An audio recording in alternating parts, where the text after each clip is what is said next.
Le Seigneur soit avec vous. Et avec votre esprit. Évangile de Jésus-Christ selon saint Matthieu. Gloire à toi, Seigneur. En ce temps-là, les pharisiens, apprenant que Jésus avait fermé la bouche aux Sadducéens, se réunirent. Et l'un d'entre eux, un docteur de la loi, posa une question à Jésus pour le mettre à l'épreuve. « Maître, dans la loi, quel est le grand commandement ?» Jésus lui répondit, « Tu aimeras le Seigneur ton Dieu de tout ton cœur, de toute ton âme et de tout ton esprit.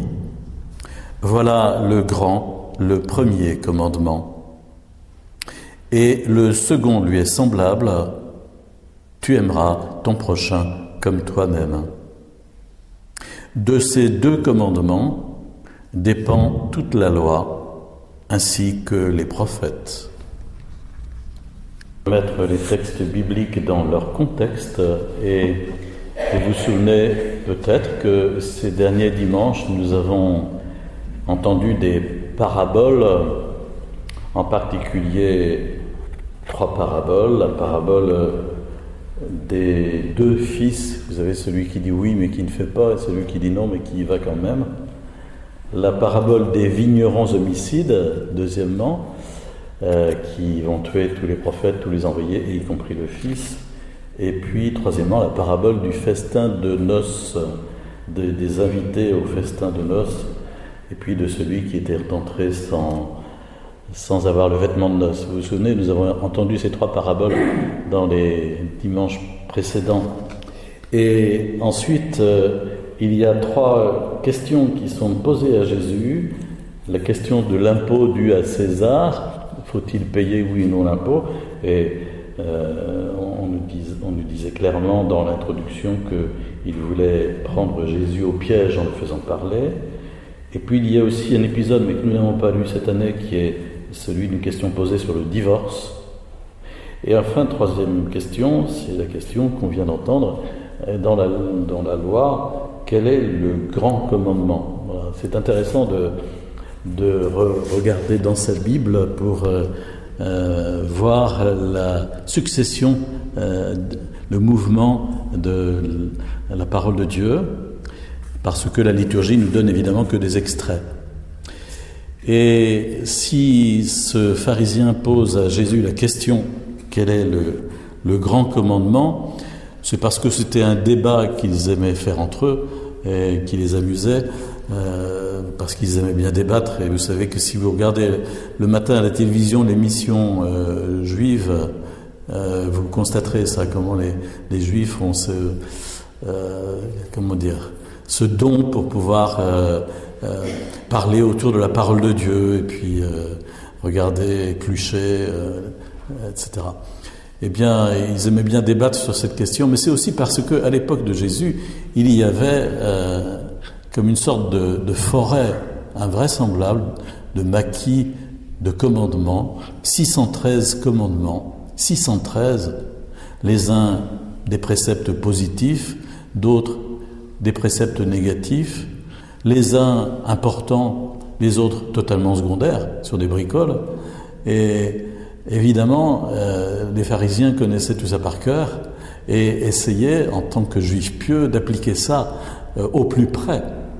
Et donc, imaginez dans la petite parabole que Jésus donne, par exemple, sur un pharisien monté pour prier au temple, et il dit « Seigneur, je te remercie parce que moi je ne suis pas comme le reste des hommes, moi je fais tout bien, moi je fais, etc. Je fais tout bien. » Et voilà, puis il y avait le pauvre publicain derrière qui disait « Seigneur, prends pitié de moi, car je suis un pécheur, justement, je fais pas grand-chose de bien. » Eh bien voilà, ils avaient le sentiment d'arriver à maîtriser cette espèce de forêt invraisemblable de commandements, mais quand même, justement, ils avaient cette question, dans ce fratras qui était issu des 10 commandements qui avaient été donnés par Dieu à Moïse, dans ce fratras, quel est tout de même le plus important? Et ils viennent poser la question à Jésus, et Jésus va aller puiser dans 2 livres de l'Ancien Testament, le Deutéronome d'abord, en reprenant la prière que les Juifs font 3 fois par jour. Écoute Israël, le Seigneur ton Dieu est le seul Seigneur. Tu aimeras le Seigneur ton Dieu de tout ton cœur, de toute ton âme, de tout ton esprit. Ce verset du Deutéronome, les Juifs le récitent 3 fois par jour dans leur prière.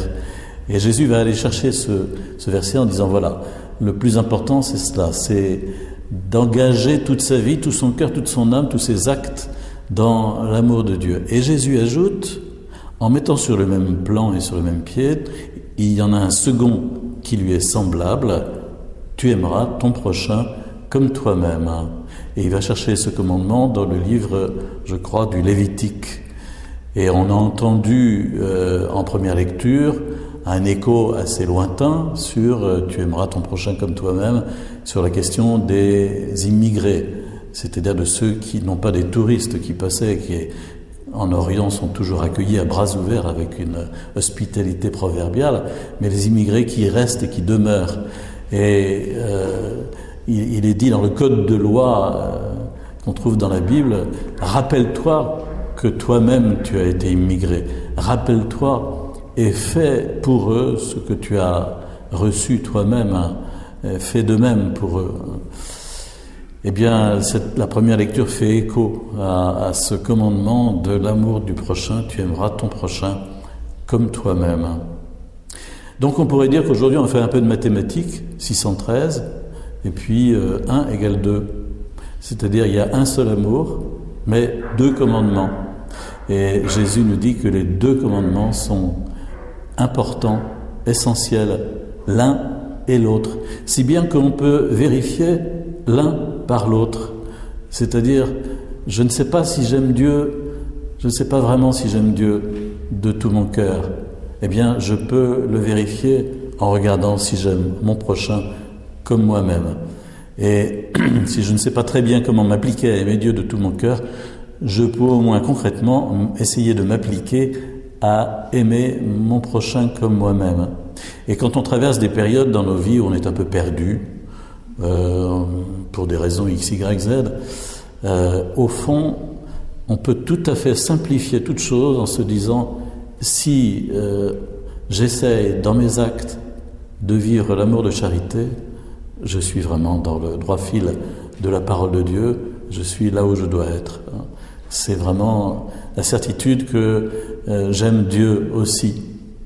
Saint Jean, dans sa première lettre, aura ce verset, celui qui dit qu'il aime Dieu mais qui n'aime pas son frère est un menteur.